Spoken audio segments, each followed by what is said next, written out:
Welcome to my tutorial series on how to use the programming language R.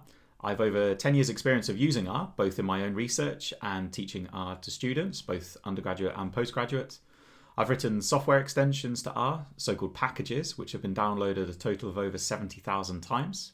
So, needless to say, I think R is a fantastic tool, and I'm keen to share my experience with you.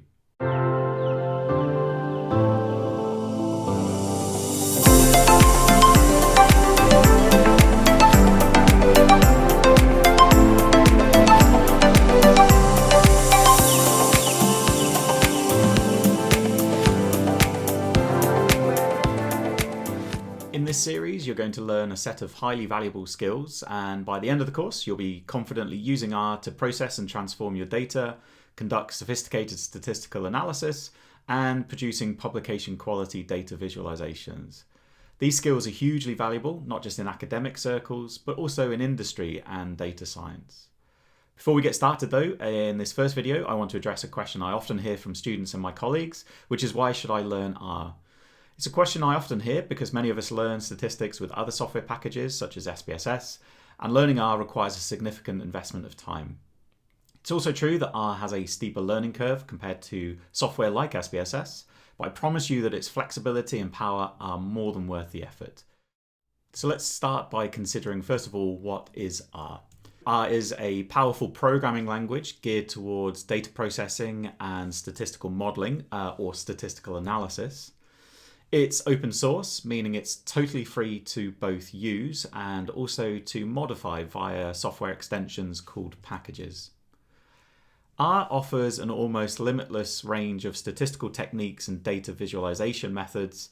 It really is not an exaggeration to say that if you can imagine something, you can pretty much do it in R when it comes to data analysis and data visualization. It's an incredibly powerful tool.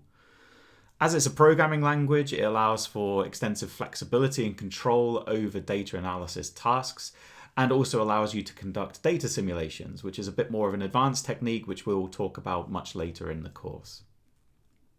Because of all of these features, R has become a staple tool in academic research, but also in industry and of course in data science. There are many advantages to using R. First of all, it's free. As in free beer, totally free to use and to modify. This means there's no costly licenses or subscription. Not only does this, of course, save you money, there's more money in your back pocket, but more importantly for me, it means that your statistical education isn't trapped behind a paywall. If all you know is SPSS, for example, and then you move out of academia into industry, and if the employer you're working for doesn't subscribe to SPSS, well then all of a sudden you're not able to utilize all of these skills that you have in statistical analysis. By using open source software like R means you'll be able to take your skills with you wherever you end up in terms of your employment. This means that there are massive transferable skills from the research or academic circles into industry, making you an incredibly valuable asset to any business that you work with. It can do absolutely everything. Well, not absolutely everything. It can't make your coffee, for example. But do you want to trim and process your data? R can do it. Do you want to run every conceivable statistical analysis? R can do it. Do you want publication quality graphs and figures? R can do it. And do you want to conduct data simulations? R can do it. It's designed by statisticians for statisticians, and this is an incredibly valuable asset. This means that there's a really strong community behind R, meaning that there's plenty of help available, online forums, web resources, etc. You'll be able to find plenty of pre-written scripts available. So if you're not sure how to do a particular analysis, you'll be able to find examples online that will show you how to do this. There are also endless packages which provide extensions to R, so you can think of them like apps for your phone, providing more functionality to R and making certain tasks much simpler for the user. We're going to use a particular package throughout this course called the Tidyverse. The Tidyverse is a collection of smaller packages that allow you to do really impressive data visualization, data wrangling, which is data processing, etc. Has exceptional data visualization capabilities. So you're able to produce publication-ready figures with minimal input from the user. So you might be able to produce a very straightforward scatter plot, such as the one shown here. It's publication quality because it's vector graphics, meaning you'll be able to scale this image and it doesn't lose its quality. The plot which I've just shown you has minimal code behind it. So this is the code that I've used to create the plot that I just showed you. It's made up of small components. First, we read in a particular data set. Then we tell R what we want the dimensions of the plot to be. What do we want on the x-axis? What do we want on the y-axis? We then add a layer to it. So in this case, we wanted to add some points to the plot because we're creating a scatter plot. We then wanted to add a smoothing line, so showing the relationship between the two variables we're interested in. And then we can just add some features just to increase the font size and also just to add meaningful labels. This simple code can be extended to produce more complicated graphs, as can be seen in the gallery here, from box plots to correlation plots. You can even produce maps of data and produce animations of your data with R. Another advantage of R is that it's a programming language, and in the course we will be writing scripts. A script is a set of instructions that will be providing the program that will conduct our analysis. Because we're writing scripts, these scripts then become a permanent record of your analysis steps. Now this is really important and in direct contrast to point-and-click software, such as SPSS, which leaves no trace of your analysis steps whatsoever.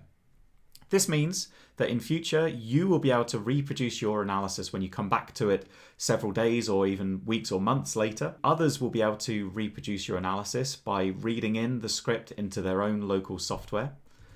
And another important feature is that if you have new data, so let's say you collect some data from more participants, instead of having to go through all of the laborious steps of your point-and-click software, you can just rerun the script that you've already written, but just on new data. This makes your analysis much more efficient over time and is really important for the communication of your analysis to other researchers or your employer. Because it's a programming language, you need to provide the computer with explicit instructions, and this has a really nice side effect for those who are learning statistics. It means that you need to understand what you're telling the computer. The result of this is that your understanding of statistics will increase exponentially. It's no exaggeration really, I felt that my understanding of statistics was okay-ish until I started to learn R. And it was only really then that I felt that I truly understood statistics, because you have to. It forces you to understand statistics because you need to provide the instructions to the computer for what to do with the analysis. So this is a really nice side benefit of learning R. For balance, there are disadvantages of using R. The first one is related to the fact that it's a programming language. It means that there's a steep learning curve, and it really can feel at times that you're climbing the peak of that steep learning curve. So it can be challenging for beginners, especially if you don't have familiarity with other programming languages. It also has a unique style. Some might say it's a bit of a quirky style that may take time to learn and understand.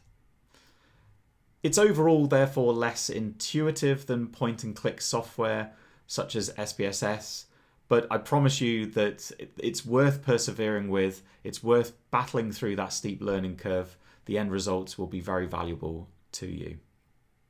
So just to provide an overview of the series, I'm going to have a number of videos that are walking you through the whole pipeline of data analysis, from importing your data into R and into the environment, tidying your data, so doing all sorts of processing steps, removing participants, removing outliers, removing noisy data, etc. Then moving into how to transform your data, so creating new variables from other variables in your data set. Visualizing your data in suitable graphs and other types of data visualization. Modeling your data. Modeling is just another word for statistical analysis. We're going to cover some basic statistical analyses in R, moving maybe in a future series to slightly more advanced statistical techniques. And in later videos, we'll also talk about how you can use R to communicate your results to other people, be that other researchers or your employer. If you weren't already convinced, I hope this video has sparked your interest in learning R. And in our next video, we'll begin with the essentials, downloading and installing R and RStudio. As we progress through the series, remember that it's a journey requiring perseverance and engagement. So if you have any questions, thoughts or comments, please do share them in the comments below. Make sure also to subscribe and follow the series for more, and see you in the next video. Cheers.